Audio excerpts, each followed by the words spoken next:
కేంద్రం జీఎస్టీలో మార్పులు తీసుకొచ్చింది. కేవలం ఇప్పుడు 2 స్లాబులు మాత్రమే ఉంటాయి.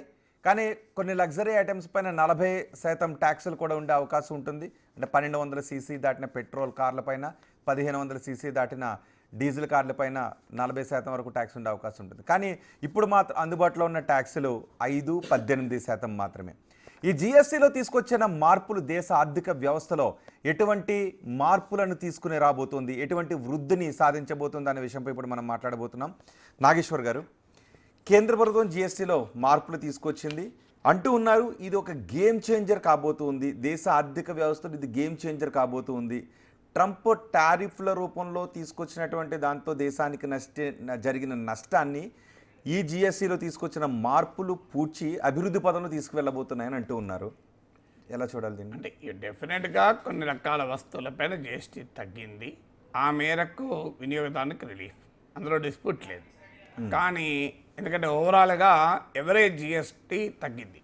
ఇప్పుడు మీకు ఎవరేజ్ జిఎస్టీ పెట్టిన సమయంలో 15.3% ఉండే వెయిటెడ్ ఎవరేజ్ అంటారు. అంటే కొన్నిటిపైన 5, కొన్నిటిపైన 12, కొన్నిటిపైన 18, కొన్నిటిపైన 28. కానీ వెయిటెడ్ ఎవరేజ్ 15.3% ఉండే. ఇది 2080లో కొన్ని అంశాల్లో మళ్ళీ మార్పులు చేశారు, తగ్గించారు. అప్పుడు అది 12.2%కి వచ్చింది. ఇప్పుడు వెయిటెడ్ ఎవరేజ్ 9.8. ఈ మార్పుల వల్ల, ప్రజెంట్ మార్పుల వల్ల, అంటే అన్ని రకాల ఒక్కొక్క వస్తువు పైన ఒక్కొక్క జిఎస్టీ కనుక వాటి సగటు తీస్తారు, వెయిటెడ్ ఎవరేజ్ అంటారు.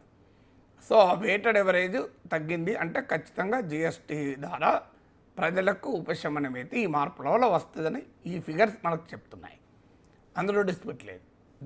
కానీ దీనివల్ల గేమ్ చేంజర్ అయిపోయి మొత్తం భారత వృద్ధి రేటు ఉరుకులు పరుగులు తీస్తుందా అనేది question. So what is reality, what is hype? Reality నేను చెప్పాను మీకు ఆల్రెడీ. రియాలిటీ జిఎస్టీ స్టార్ట్ అయినప్పుడు వెయిట్ ఎవరేజ్ 15.3 ఉంటే ఈ 2018లో చిన్న మార్పులు, ఇప్పుడు కొద్దిగా ఎక్కువ మార్పులు 9.8 వెయిటెడ్ ఎవరేజ్ ఉంది. సడన్లీ ఇది రిలీఫ్. కానీ ఇక హైప్ ఏంటి? Game changer. గేమ్ చేంజర్ అవుతుందా అనేది చూద్దాం. గేమ్ చేంజర్ అవ్వటానికి మొదటిగా కావాల్సింది ఈ తగ్గింపు కాస్త వినియోగదారులకు చేరాలి. కానీ మన ఎక్స్పీరియన్స్ ఏంటి? పన్నులు పెరిగినప్పుడేమో వెంటనే పెరుగుతాయి మార్కెట్లో, పన్నులు తగ్గినప్పుడు మాత్రం తగ్గవు. మీరు ఎప్పుడైనా చూడండి, అది ఏదైనా కానివ్వండి. సో ఎందుకు అది పాస్ ఆన్ కాదు కన్స్యూమర్కు. మీకు 2018లో ఇలా జిఎస్టీ కొన్ని తగ్గినప్పుడు 25 కంపెనీస్ పైన స్టడీ జరిగింది. ఆ స్టడీ ఏం చెప్పిందంటే ఈ జిఎస్టీ బెనిఫిట్స్ కాస్త పాస్ ఆన్ కాలేదు అనేది దీనికి వచ్చిన ఆన్సర్. అందువల్ల అప్పుడు అందుకే నేషనల్ యాంటీ ప్రాఫిటీరింగ్ అథారిటీ అనేది ఒకటి పెట్టి ఇలా మార్కెట్లో లాభాల కొరకు వినియోగదారుని మోసం చేయకూడదు అని ఒక ప్రయత్నం జరిగింది. కానీ అదేమీ ఎక్కడా కదలికలేదు. ఇప్పుడు మళ్ళీ అంటున్నారు నేషనల్ యాంటీ ప్రాఫిటీరింగ్ అథారిటీని మేము మళ్ళీ బలోపేతం చేస్తామని. కానీ ఈ 8 ఏళ్లలో మాత్రం మనకు అలాంటిది ఏమీ కాలే. సో అందువల్ల మీకు మొదటి ఛాలెంజ్ ఈ బెనిఫిట్ కాస్త పూర్తి స్థాయిలో వినియోగదారునికి చేరాలి. అది డెఫినెట్గా పూర్తి స్థాయిలో చేరదు, ఎంతో కొంత చేరచ్చు, కానీ పూర్తి స్థాయిలో చేరదు. ఇది మొదటి ఛాలెంజ్గా ఉంటుంది. రెండవది ఏంటంటే రాష్ట్రాలు, కేంద్రము రాష్ట్రాలు కలిపితే జిఎస్టీ. కానీ మన దేశంలో ఉన్నటువంటి టాక్సేషన్లో ట్రంకేటెడ్ ఫెడరలిజం అంటారు. అంటే తలకిందులైన సమాఖ్యం. కేంద్రమేమో ఆదాయంలో ఎక్కువ వాటా పొందుతుంది, కానీ ఖర్చుల్లో ఎక్కువ వాటా రాష్ట్రాలకు ఉంటుంది. మీరు హెల్త్, ఎడ్యుకేషన్, ఏమన్నది లా అండ్ ఆర్డర్ అంతా రాష్ట్రమే కదా. కేంద్రము డిఫెన్స్, ఇట్లా కొన్నిటిపైన నేషనల్ హైవేస్ అని.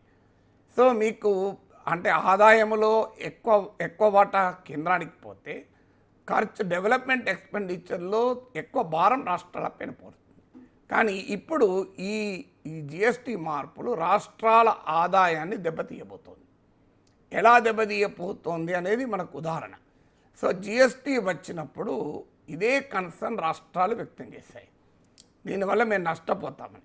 జిఎస్టీ కన్నా ప్రీ జిఎస్టీ పీరియడ్లో ఇలాంటి వ్యవస్థలు ఉన్న సమయంలో 14% was average annual growth of states revenues.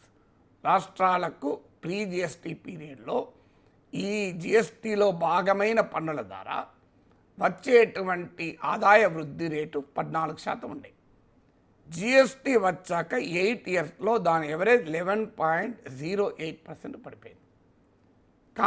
అందుకొరకు 2017లోనే జిఎస్టీ పెట్టినప్పుడైతే రాష్ట్రాలు ఆందోళన వ్యక్తం చేశాయో అప్పుడు జిఎస్టీ కంపెన్సేషన్ సెస్ అని ఒకదాన్ని ఏర్పాటు చేసింది జిఎస్టీ వ్యవస్థ.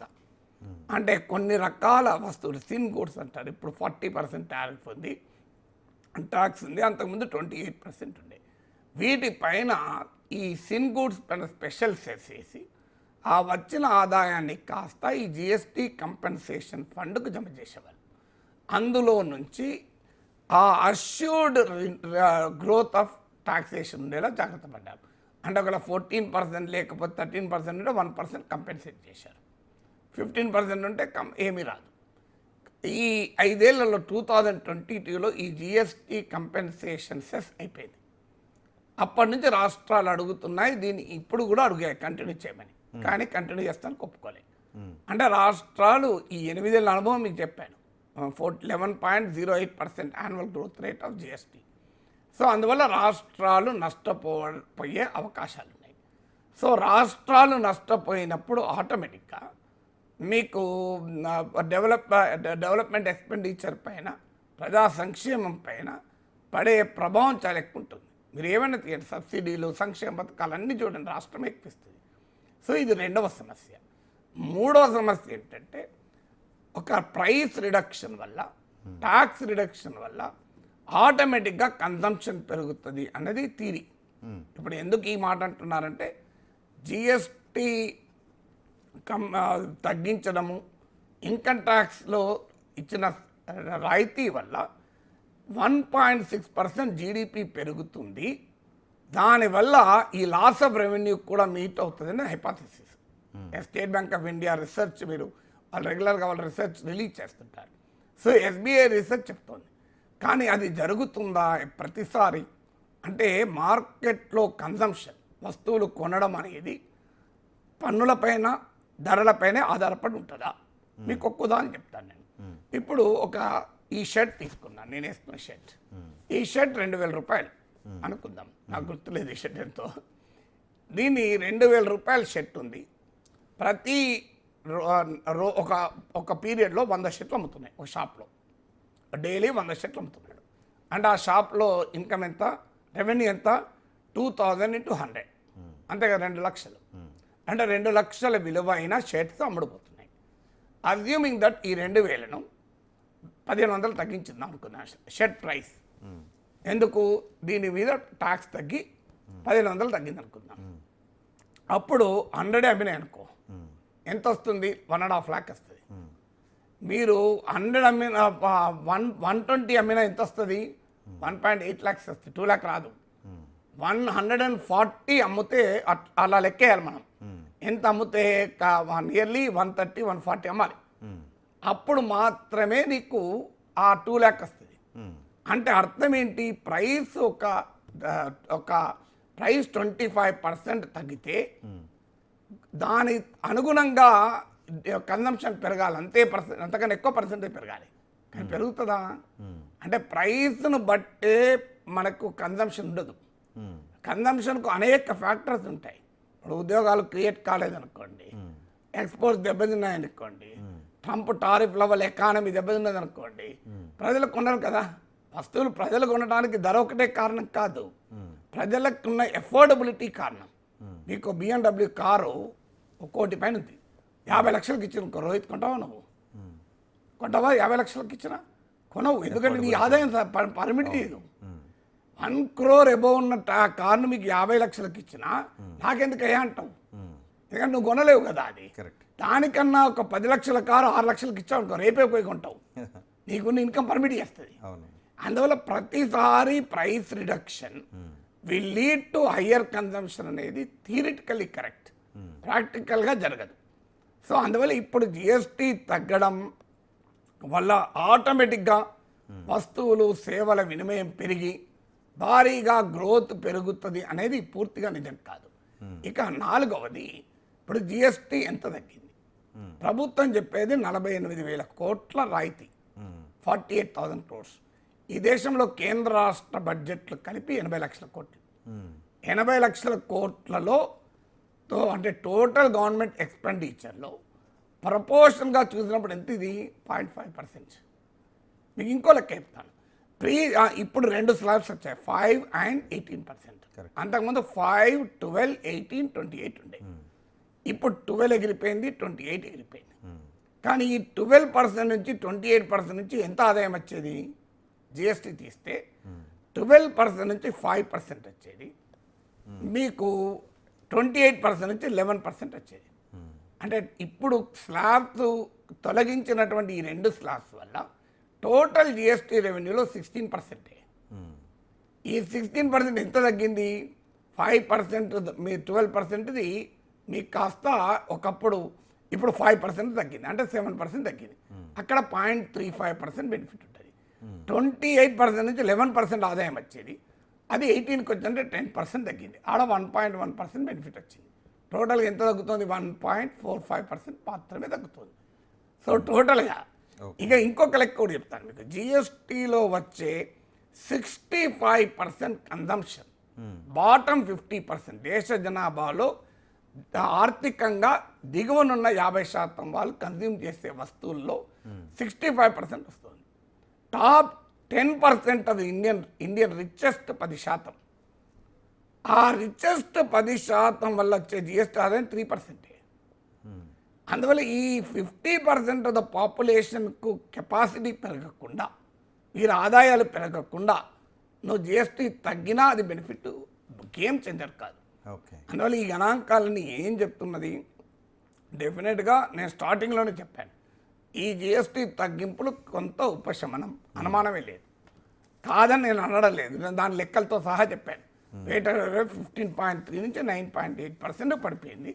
ఆ మేరకు ఇది ఉపశమనం. కానీ ఇది గేమ్ చేంజరా? అంటే మొత్తం మారిపోతుంది. నీ చేతిలో ఒక 50,000 పెట్టి, రోహిత్ నీ జీవితం మారిపోయింది, నేను పెట్టిన 50,000తో నువ్వు నువ్వు నీ జీవితమే మారిపోయింది అన్ననుకో, 50,000 నీకు ఇచ్చినందుకు మీరు ఆనందపడతారు, కానీ నీ జీవితం మారుతుందా? ఈ రెండింటి మధ్య తేడా ఉంది. ఇప్పుడు నీ సాలరీకి ఒక 10,000 పెంచింది అనుకోండి మీరు, నీ జీవితమే మారిపోయింది రోహిత్, నువ్వు సుందరపించి అయిపోవు. గేమ్ చేంజర్ కాదు. 10,000 పెరగడం సంతోషం, 10,000 పెరగడం ఆనందమే, డౌట్ లేదు. కానీ అది గేమ్ చేంజర్ కాదు. అది ఎవరికి గేమ్ చేంజర్ అవుతాయి? 10,000 ఆదాయం ఉండడం గేమ్ చేంజర్ అవుతుంది. నీకు కాదు, నాకు కాదు. నాకు 5,000 ఆదాయం, 10,000 ఆదాయం పెరుగుతుంది, గేమ్ చేంజర్ కాదు. అందువల్ల గేమ్ చేంజర్ అవుతుందా అనేదే క్వశ్చన్. ఉపశమనం ఏది? కానీ భారీగా అసలు మొత్తం పరిస్థితులనే మారుస్తుంది అనేది కాస్త మనమే తెలుస్తుంది కదా. ఇప్పుడు చెప్తే ఏమంటారంటే, మీరు ఏదైనా మీరు ఏం చేసినా విమర్శిస్తారని కొంతమంది కింద కామెంట్లు పెడతారు. మేము ఏం విమర్శించలేదు, just wait, after some time మనకే అర్థమవుతుంది కదా. ఆ మేరకు ఉపశమనం కనుక కాస్త బెనిఫిట్ అయితే ఉంటుంది, ఉండదని ఎవరు అంటలేదు. కానీ మొత్తం మారిపోతుందో లేదో మీకే ఏడాది తర్వాత అర్థమవుతుంది. ఉపశమనం జీవితాలు మారిపోయేంత అయితే గేమ్ చేంజర్. మీరు అడిగిన క్వశ్చన్ గేమ్ చేంజర్. మోడీ చెప్పేది కూడా గేమ్ చేంజర్ అని కదా, అదే మీరు నన్ను అడిగారు కదా. గేమ్ చేంజర్ కాదు, ఉపశమనం మాత్రమే అంటున్నాను. ఓకే. అండ్ ఇంకోటి కూడా అన్నారు, ధరలు తగ్గినంత మాత్రాన మార్పులు రావు, అఫోర్డబిలిటీ పెరగాలి అని అన్నారు. అంతే కదా, ధరను బట్టి నీకు వస్తువు కొనరండి, ధర ఒక ఫ్యాక్టరీ. మీకు ఉదాహరణకు రోడ్డు పక్కన 20 రూపాయలకు ప్లేట్ ఇడ్లీ ఇస్తున్నారు, నేను తింటానా? అది చాలా చీప్ కదనయ్యా. పక్కన హోటల్లో 100 రూపాయలు ఉంది, కానీ నేను 20 రూపీస్ ఇడ్లీ తింటానా, 100 రూపాయలు ఇడ్లీ తింటా. అంటే మరి ప్రైస్ తక్కువ ఉన్నప్పుడు నేను తినాలి కదా, తినను కదా. ఇంకొక విధానం చెప్తాను మీకు. పార్క్ హయాత్లో వెళ్ళండి మీరు, నాకు తెలియదు ఇడ్లీ రేట్ ఎంత, నేను ఎప్పుడు నా డబ్బులు పెట్టిపోలే. కానీ నాకు my son works in Google, వాడు నాకు స్పాన్సర్ చేశారు మాకు ఫ్యామిలీ ట్రిప్ను. వాడు వచ్చినప్పుడు హోటల్ మ్యారియట్లో ఉన్నాను జైపూర్లో. హోటల్ మ్యారియట్ ఇది 5 స్టార్ హోటల్. అక్కడ ఉంటే idli 500 rupees plate. Assuming that 500 rupees plate ఉన్న ఇడ్లీని 300 రూపాయలకే హోటల్ మ్యారియట్ ఆఫర్ చేసింది అనుకోండి. ఎంతమంది పై తింటారు? ఎవ్వరు తినరు పై. అవును. పోనీ ఈ 500 రూపాయలు అక్కడ హోటల్ మ్యారేట్లో ఉండేవాడు ఇంకా 4 ఇడ్లీ ఎక్కువ తింటాడా? తినడు. 500 300 చేసినా 4 ఇడ్లీ ఎక్కువ తినడు. 3 బయట వాడు వచ్చేవాడు తినడు. మీరు 200 చేయండి తినడు హోటల్ మ్యారేజ్కి. కొంతమంది తింటారు, ఒక్కో ఎన్నటి జీవితంలో వెళ్ళలేదు ఒక్కోసారి వెళ్ళి హోటల్ మ్యారేజ్ చూసేద్దాం 200 రూపాయలే కదా అని ఇడ్లీ తినేస్తాడు. కానీ బియాండ్ పాయింట్ తినరు. ఓ పోలో అనుకుంటే హోటల్ మ్యారేజ్ దగ్గర 1000 మంది క్యూ ఉండదు. సో అందువల్ల మీకు consumption is a function of several factors. Affordability ఉంటుంది, అనేక అంశాలు ఉంటుంది. అందులో ఒక అంశం ప్రైస్. డెఫినెట్గా ప్రైస్ ఒక అంశం, కానీ ప్రైస్ మాత్రమే ఒక అంశం కాదు. Okay, correct.